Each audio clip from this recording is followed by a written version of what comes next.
Ekonomia amerikane në muajt korrik gushtëve shtator u rrit me një ritëm dhjetor prej 2.8%, pak më shpejt se që ishte parashikuar më parë nga ekonomistët.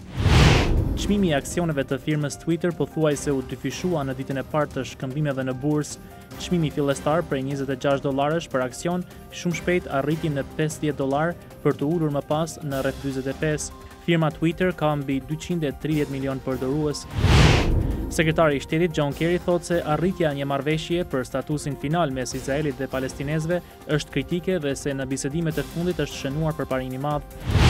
Pentagoni njofton se sulmet seksuale në ushtri janë shtuar rreth 50% gjatë vitit fiskal që u mbyll më 30 shtator.